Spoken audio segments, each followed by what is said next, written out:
Right. So welcome everyone. Thanks for tuning in to the second of Paz's Fireside Chats. This is an informal but an informative look at the world of planning in the new world of COVID-19 and how COVID-19 is affecting planners and the world of planning at the moment. To help me do that, I've asked David Coleman from DAC Planning, Toby Forbes-Turner from the City of Lincoln, Grant Rainey from Gateshead, and Nicola Waters from Rother. We've also got Shelley Rouse from Canterbury joining us shortly. So thank you guys for all joining us. Can you all wave so I can make sure you can hear us? Brilliant. Okay. So we're going to discuss some of the aspects of COVID, well, some of the aspects of planning that are possibly affected by COVID-19. And one of the topics I did want to discuss with you all, if you could perhaps give me your couple of minutes take on each topic. The first thing is timetables.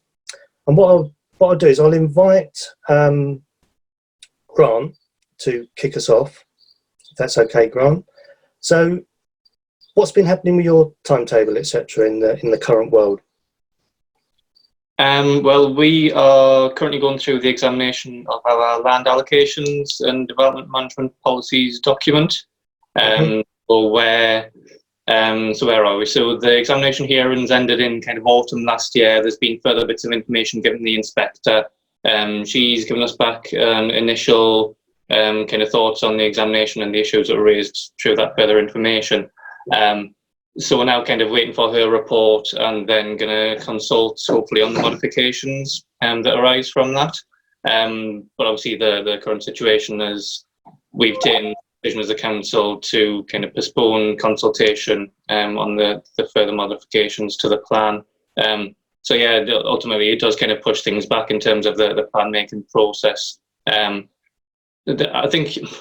mean, personally, I think we would probably be more comfortable trying to get through a consultation using, other methods of consultation rather than kind of face-to-face meetings. And, one of the things we have in our statement of community involvement is, typically that all authorities will have is that we publish the plan and present it in the Civic Centre and also in the main library they'll have in Gateshead. That's the main area of consultation that we can't do really during the lockdown because the Civic Centre is closed to the public and libraries are closed as well.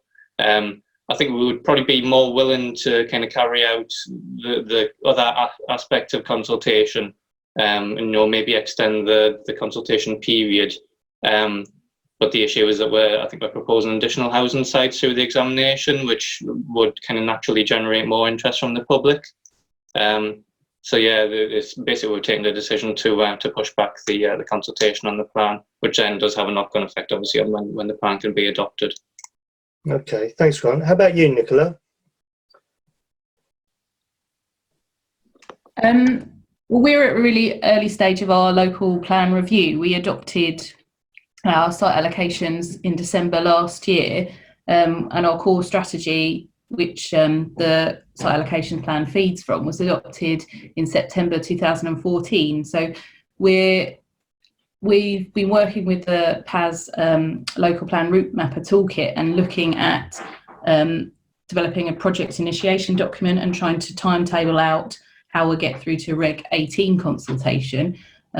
We were planning on doing some early engagement, specific targeted engagement with some stakeholders, and our lead member's really keen to do an introductory questionnaire for parish councils and members to ascertain what people like about the current strategy and what they would like to change. And I'm a bit nervous about doing that over this period because parish councils aren't meeting to have a discussion, so they could be criticised about not giving them a proper opportunity to do that.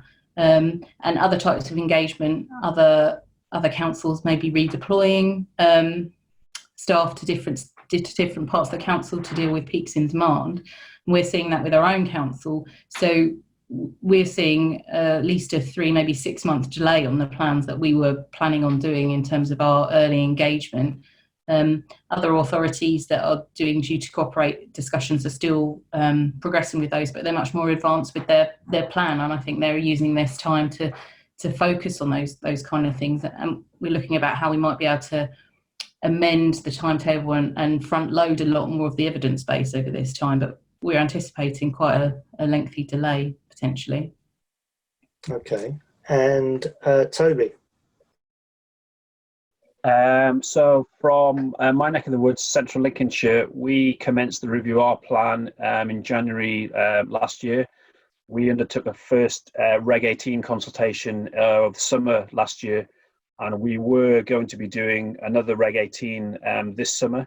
But even before the whole coronavirus thing, we were looking to be likely to delay that. The main reason for that was a lot of new work around climate change, which has emerged. Obviously, that was the big thing on the block before this coronavirus stuff happened. So we have been tasked with members to do a lot of work on how our review and our plan should take into account climate change, which was going to result in the fact that we're going to have to commission a lot more work in order for us to get the information that we need to inform that part of that exercise. So our next formal committee meeting was going to be in June, where we were going to put to members anyway that we were probably going to need a 3-4 month delay in order to do that work on climate change. Obviously, since that time, stuff has happened, the coronavirus has come on board, so that's only going to delay things even further, particularly for us around commissioning new work. I mean, it'll follow into one of the next questions, but obviously current consultants who are working for us are probably able to continue as they are, but it's around any new work that we need to do, delays around commissioning of that work and what the knock-on timetables implications will be for that. But inevitably, there's going to be a further delay to our timetable. Okay. Have you got any? Have you picked anything up from talking to other councils, David? Well, I think one thing that's interesting to consider is actually where there's been redeployment. So there's both sort of knock-on impacts from not being able to engage properly or consult and get the work done. But I think in some cases, people are being taken out of planning policy teams, and that means there's less people on the ground to actually do the work. I don't know if that's the case with any of you, whether you actually are now under-resourced, which is going to be a knock-on impact on the timetable, or whether it's just other things that are going to delay the process. Grant, have you had staff move from the team? We've had requests for volunteers. There haven't been any movements from our team into redeployment yet. But yeah, it is something, it's been monitored, and it could happen in the future. It's getting an ongoing changing picture. What about at Rother, Nicola? Have you still got everyone? We have at the moment, but that is likely to change in the very, very near future. There was a request last week to ask for volunteers to help man the community hub, which is a facility we're offering to vulnerable households in order to ask whether for them to come to us if they need help with walking the dog or getting supplies, or help with getting medicine and that kind of thing. And planning is seen as probably the department in the council least affected by the COVID-19 situation in terms of impact on resources. And we've been asked that we need to supply a certain amount of staff to allow to give up about up to a fifth of the week to help man this community hub and deal with those calls and then field them out to various volunteers. So it's going to be a real issue. Okay, thanks. And Grant? It's not necessarily from our team, it's also elsewhere in the council. So, when we're preparing documents, we have contributions from, other teams in the council, the digital and IT team and all sorts of other teams. So it's not necessarily resources going directly from planning, it's also one from other departments in the council. Sorry, Toby, that's what I meant to no, say. that's fine. Yeah, no, I'd echo what Grant just said. We're okay at the moment. Well, I'm personally actually a temporary City Hall caretaker because I live close to where I work, so that's been interesting. So I've been practicing my broom skills. But we're okay at the moment, but it's more what in it, reflecting on Grant's said, it's, for example, we've just had our economic needs assessment draft report sent through, and I want to share that with colleagues in economic development. I know they're absolutely pumped to the max with doing all the grants for our local businesses, so I don't think they're going to have any time at all. Now they'd be really key people to input into that work. So I'm just conscious, I've sent the email out saying, what are your timescales? Do you think you might be able to look at this a week, 2 weeks, 3 weeks, nothing at all? It's those kind of knock-on implications that we just don't know at the moment.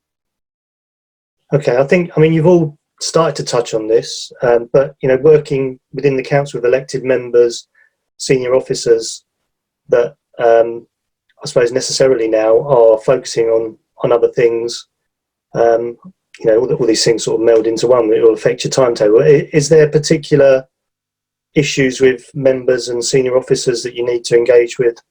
Are you finding that an issue at the moment? Should we start with Grant? Yeah. Where, as well as progressing our land allocations document, we're also wanting to take forward an area action plan for a large brownfield area in Gateshead. And yeah, that's kind of a couple of months ago we had a large volume of kind of evidence-based studies. There are various kind of ground conditions and transport studies and all sorts of assessments being done for the area. And yeah, they came a couple of months ago, so we're kind of really slap bang now where we'd like to be making decisions from that evidence base and then consulting. So yeah, it's difficult to get senior manager sign off, and then also obviously members as well. I think so even where you've completed the work, you can't complete it because you can't get the sign off in some instances. Basically, yeah. I mean, well, the work that's been completed is the evidence-based study, so it's then for us as officers, in consultation with senior managers and members to make a decision on what the implications and selecting the preferred option, basically. So it's difficult to progress that at the minute. Yeah. How about you, Nicola? I think there's a general frustration with particularly the members who have a clear involvement in planning, so our portfolio holder and some of the other members of the council, that we won't be able to progress at the time, the provisional timetable that we had set out. And there is also potentially some maybe unrealistic expectations of what we can actually carry out over this period. They'd like to see us to make progress with engagement, and I'm concerned that if we press ahead as we might otherwise have done, so that we could be criticised much later on in a much later stage of the plan about doing certain levels of engagement and consultation over this period and not allowing people a proper opportunity to engage, and giving that message to members is being quite difficult, and sometimes they have challenged that. And I think part of that, it doesn't help because we haven't necessarily had a clear steer from MHCLG about what we should or shouldn't be doing. The recent letter from Steve Quartermain just said, carry on as best you can, but it may have an impact on your timetable. Well, yeah, I know that. I'm sure we could all have said that, but it doesn't really give us that clear direction of how that could impact, across the board. And if there's more of that direction from MHCLG, setting out what that impact could be and what MHCLG might do to help us lessen that impact, it might be better or much easier for us to convey that to members if we got that kind of higher level direction going forward. Yeah, so okay. And Toby, nearly did it again. Yeah, I think for me the big one will be how it'll probably touch upon it later on, so sorry if I'm jumping the gun, about how we have our next committee, because we're a joint committee. We've got 16 members at each of our committee meetings. Now the thought of having a virtual Zoom, Microsoft Teams, or whatever it is, conference with the members in terms of practicalities, just enable to kind of get decision making through, is something that I think is going to be a really big challenge for us. And I think we'll have to give it a go and just see how it goes. But I think just practical things like that will be new ground for everybody. But I think we're just going to have to do the best job we can, really. But I think these are just unprecedented times, aren't they? And everyone is just going to have to do the best job that they can. Might not be ideal, but I think if you can get some kind of progress with your decision making, might not be 100% accurate, but as long as it's kind of done in in the necessary legal ways, then that's the best we can hope for, I think. But that for me is the biggest kind of issue for us in terms of the practicals around decision making.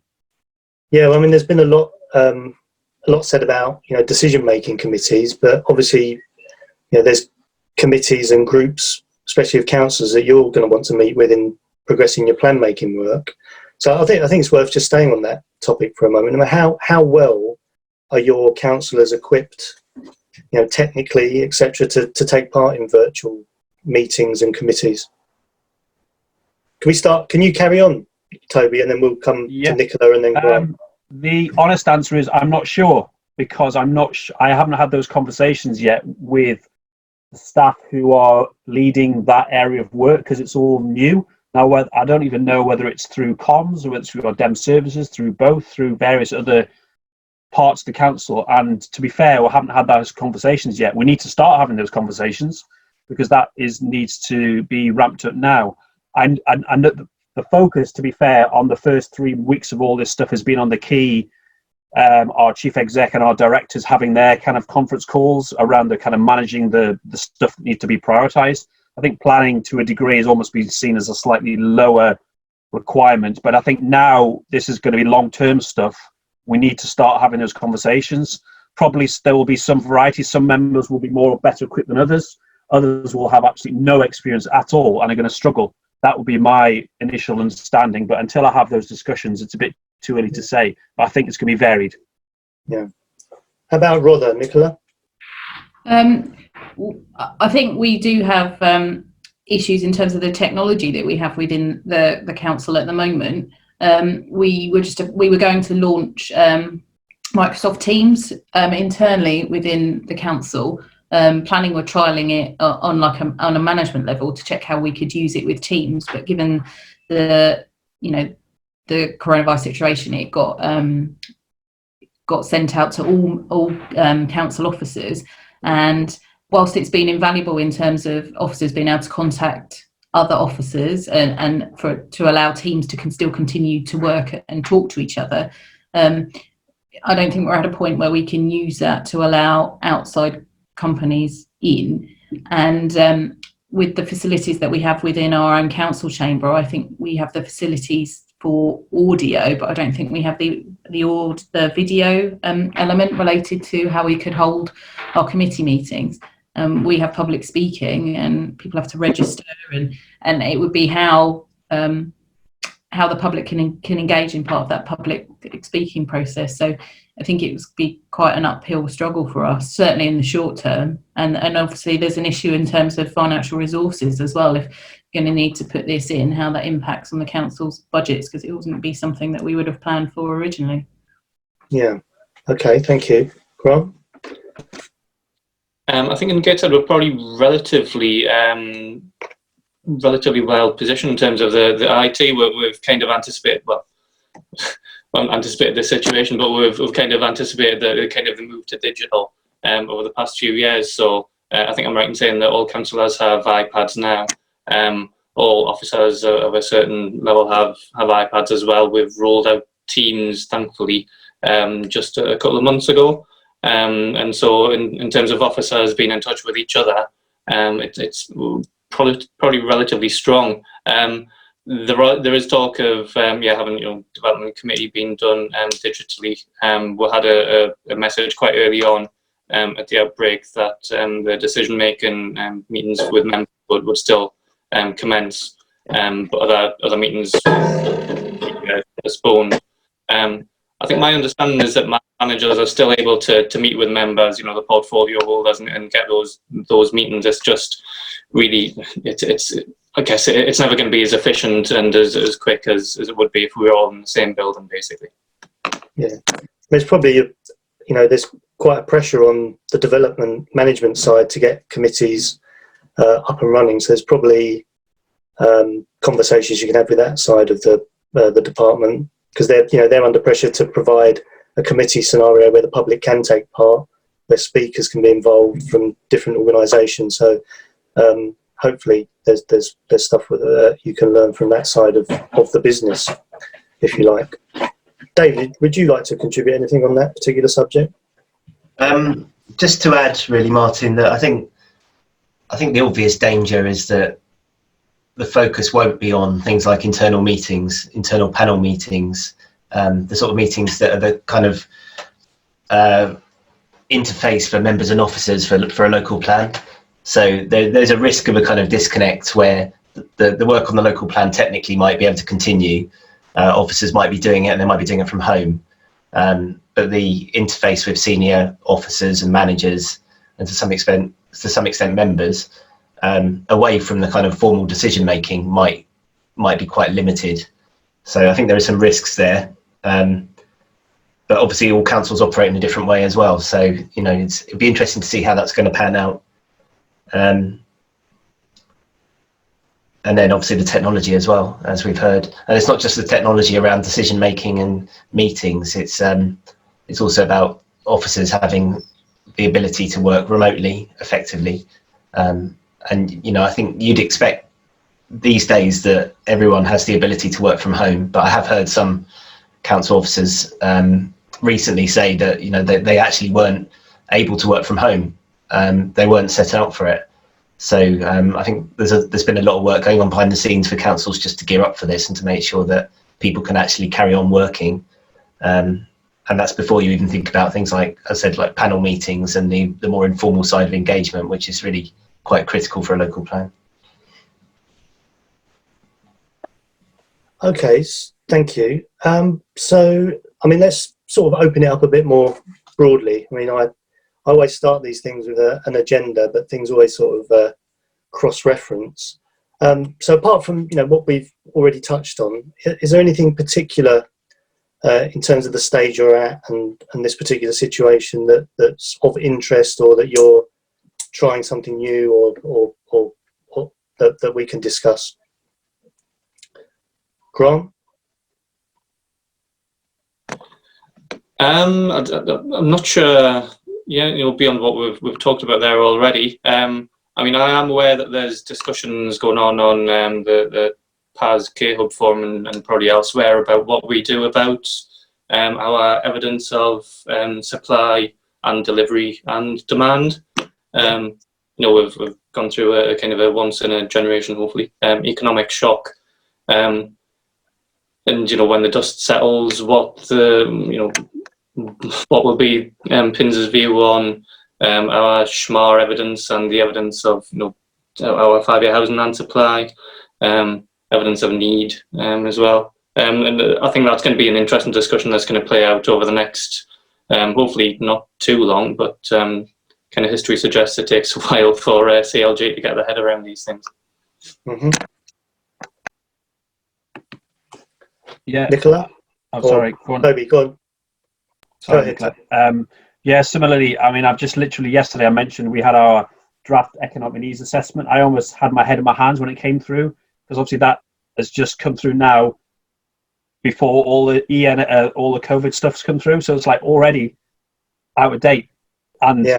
It's like going to need an update. It's like I know evidence-based always done, but I was like, oh god, here we go again. You know, literally it's just come in my inbox yesterday, and the first thing you do is right, we need to do an update to take into account COVID-19. It's like, oh god.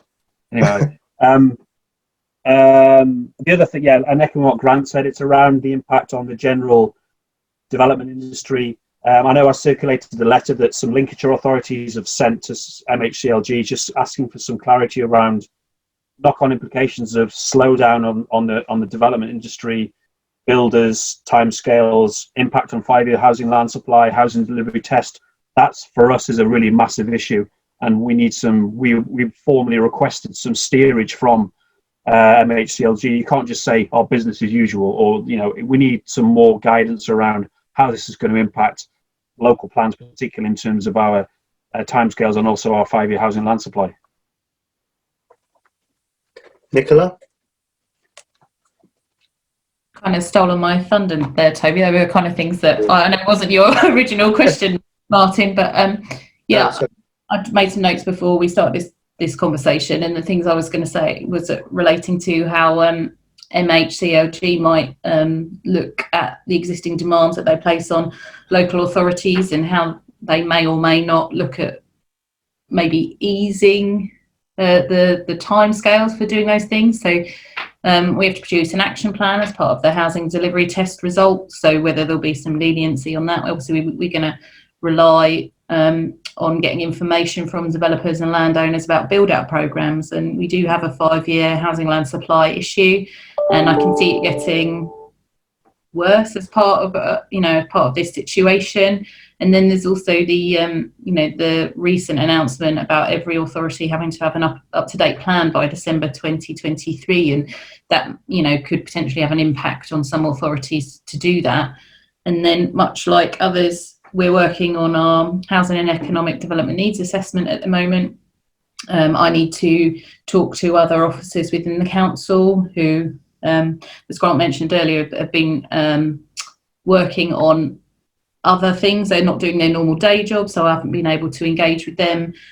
It just made me think the other day about what that's actually saying for us in terms of what the outcomes of that, and whether CLG might look at how that standard methodology might have to change, because I'm not sure whether the assumptions within that are going to be realistic going forward, and knowing how a lot of development sites within our authority have down tools and are likely to continue doing that for some time. Excellent. David? No, I think I agree with everything that's been said. I think one of the problems when you get a massive demand side shock like this is it takes a long time for the sector to understand the implications of it. So, thinking about economic studies, or to some extent housing studies as well, the consultants won't be able to predict the outcome of this immediately. It's going to take time for trends to settle down and for people to understand what it's going to mean, and then for that to feed into local plans. So I think certainly after the 2008 crash, there was there was a quite a significant period of time where consultants really just didn't know what the outcome was going to be. They didn't really know what to predict. So I suspect we're going to have a similar situation now, and that will have a lot of uncertainty for local plans. The only thing I was going to mention just generally was around duty to cooperate as well, and I'm be interested to know what implications this. It might be too early to say, but obviously face-to-face meetings are a key part of the duty to cooperate. Not the only part, but quite a key element of it. And I can well see that that's something that will just go out the window for the time being, because it's going to be very difficult. It's difficult enough to arrange meetings and discussions within the council, and as we've heard with elected members, trying to do that across different councils, I'm sure is going to be way down the list of priorities. So I can see that's going to have an impact as well on timetables and progress. Nicola, can I ask you to comment on that, on duty to cooperate specifically? Through our project initiation document for our local plan review, we'd set out quite a detailed list of who we were going to engage with and how we were going to engage and under what topics. I still think that the work that we've done holds us in good stead about setting out the scope and how we're going to do that. We're just going to need to rethink about our approach, and some of the technologies we do have, like Zoom or Microsoft Teams, does allow us to still have some of those engagement conversations. I don't think it necessarily hampers us much, but as someone said earlier, meetings can sometimes be less productive if they're over video conferencing rather than a face to face. But maybe it's just because we're at an earlier stage. But no, I don't see it necessarily hampering us too much. I think we can still progress with that duty to cooperate work that we were planning on doing. I guess it just the unknown to us is how those other authorities or other statutory bodies, what the impact of this situation is on them, and whether they are still able to engage with us, depending on the pressures that they've got their end. Okay, Grant, can I ask you? I think it's probably a bit early to say in terms of the effects it's going to have on engagement with neighbouring authorities. We meet, I guess, roughly once a quarter with the wider local authorities, but we'll have much more frequent meetings with Newcastle City Council, who have a joint core strategy and core plan with. So those discussions can probably go on in the short term by email. I guess the wider duty to cooperate issues that we'll have are probably around our statutory consultees. I know colleagues have mentioned that, I mean, dare I say, even in the best of times, it's sometimes been difficult to get timely and kind of detailed responses from them. But yeah, colleagues have mentioned that they're struggling to get a response from some of the statutory consultees. Okay. Toby, thank you. Yeah, from my perspective, I suppose immediate neighbours, we've got that in the bag because we're a joint plan. Obviously, our surrounding partners, we've never really had any major problems. Now, whether that remains the case, I'm not sure. But I'd echo what kind of Grant said. It's more around the statutory consultees that are quite hard anyway to engage in terms of timescales, just because their resources have been stripped back even before coronavirus struck. So I think it's only going to go one way potentially, and it'll just be more difficult to engage and get responses back in time. But it's kind of early to say, to be honest. Okay, thank you. Just to sort of open it up a little bit, is there anything, maybe David to start with, is there anything that we've not touched on yet that you think is an important topic that we could cover quickly? I think looking at my notes, I think I'd be quite interested to hear about, on a practical side, how statements of community involvement might kind of hamper things moving forward. So, I think everyone's very up for looking at different ways of consulting and engaging, but actually you're quite limited in what you do. You have to follow your SCI. And I saw, Toby, the letter from the Lincolnshire authorities was asking for clarity on that as well, because it would take a lot of time for every council to change their SCI to respond to this new world. So yeah, I mean, I can't imagine that any SCI says that you can have no face-to-face consultation at the moment, but the reality is that's what's going to have to, in the short term at least, that's what's going to have to happen. Toby? Yeah, it's difficult, isn't it? Because we just don't know how long this is going to go on for, and then do you put things in place to address it, but then in 6 months' time things are back to, well, I would never say normal, but some semblance of where we were before. So it's like, when do you make the decision to fundamentally change things? Could have a big impact on how you do it, or do you just wait until things are kind of a bit more certain, if that's possible, and then go from there? But it's really difficult. Nicola? I think I'd echo what Toby said. I mean, we're looking at our SCI anyway at the moment because we're embarking on a new local plan review. We need to make sure that we're clear on how we're dealing with duty to cooperate under the SCI. So it gives us the opportunity to revise that. But much like Toby said, you don't want to change things now to then potentially change it going forward. So it's about the timing of that, really. And all these changes that are being made will have an overall impact on timetable and cost for the authority as well, because you're having to redirect resources to other things. So yeah, there are other wider impacts in relation to all these changes. Thank you. And Grant? Yeah, our SCI, to be honest, and our approach to consultation, we had started kind of moving away from the kind of traditional face-to-face and paper-based exercises of consultation. I guess really it's just being pragmatic in terms of what document you're consulting on and what you think will generate interest, and also getting a feel from members as well on what they think the most contentious issues are.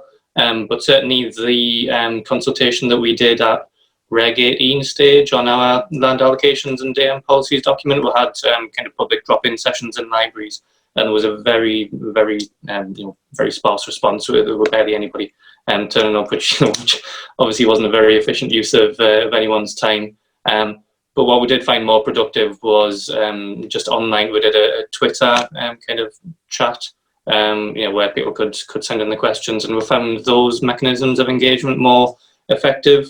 I think probably if we were doing a more contentious document, a strategic plan, or a really kind of area-based document, then yeah, we'd want that kind of face-to-face engagement. But yeah, it's, as Toby and Nicola were saying, you don't want to make commitments to a certain approach to consultation and then in a year's time, whenever the restrictions are fully lifted. You'd like to be able to go back to normal. I suppose one of the positives to come out of all of this is that questioning of why we do certain things, and are certain things effective even now or before COVID-19, and whether they will still be effective going forward or necessary at all in some cases. Right, we've been going for, I think, just over half an hour, which is a good time to start winding things down, I think. Can I ask just each of you if there's anything sort of final you'd like to say to sort of wrap this up? I'll start with Nicola. Is there anything that you've not had a chance to say that you think would be worth? I don't think there's too much over and above what I've already said. But I think generally there are a number of issues, and we've covered most of them. And I think for us now, I think as a council, the impacts are more on the development management side than the planning policy side in the short term. But in the longer term, I think the impact on our plan making is going to have an overall impact on our timetable, and I think that's the biggest issue that we've got to deal with for all the reasons we've discussed this morning. Yeah, there's these immediate things to tackle, aren't there, and then the knock on the longer term. Exactly. Yeah. Thank you. Yeah, Grant? No, I don't think so. I think we've covered all the main issues that I've set out on the note that I did to prepare. I think, we've touched on it a couple of times. I think the most interesting thing for me will be CLG's reaction in the kind of the medium long term to this, whether they continue with the housing delivery test and the commitment to 300,000 homes a year and all the other kind of really kind of quantitative elements of housing delivery that they've been focused on recently, or whether they have a review of that. I mean, you can imagine, when the dust settles and we're kind of fully aware of the economic consequences of the past few weeks and the next few weeks, you can kind of anticipate there's going to be a drive for economic growth and supporting business growth. But yeah, it'll just be really interesting to see how that pans out. Thank you. Toby? Nothing really new other than just to agree with Grant and Nicola saying. It's trying to get a rounded view of the implications of all this stuff that's happening, which is difficult. And now we're beyond the initial kind of managing the fire situation. It's about kind of the long-term implications of it, and going forward, impact on development industry, the knock-on impacts in terms of timescales for them to get upskilled, to get up resourced again, and then feeding that through to DM processes and timescales, and then ultimately local plan timescales. So it's all just trying to get a reasonable view on what this means going forward, which is not an easy task. Yeah. Okay. Thank you, David. Yeah. Thanks, Martin. I'd like to just kind of echo what you said before, actually, about maybe this some good from this coming in terms of questioning how we do things and why we do things. And thinking particularly about local plans, because there are a lot of quite onerous and time-consuming requirements that we go through, which maybe this will allow us all to reflect on, and MHCLG to reflect on, because they're done in a certain way for a certain reason, but actually, is that still fit for purpose? Is that still necessary? So thinking about local plan examination hearings, for instance, do we all really need to be sat in the same room for a week or weeks on end to hear what everyone has to say? Actually, the use of this type of technology might make things much more efficient in the longer term. I know we're not there yet, but I think there are positives that can come from it, definitely, and hopefully make things more efficient as well. Okay, thank you. Right, I'm going to wrap this up. So I just want to say thank you to Nicola. Thank you to Toby, thank you to Grant. Thanks ever so much for your time and making yourselves available at short notice. I'd like to do something like this again, maybe in a month's time or so, and just see how maybe things have changed. So look out for an invite in your inboxes. That's it, really. Thank you ever so much, and good luck with what you're doing, and let us know if you need any support. Thanks, Martin. Thanks so much. Thanks, David, as well.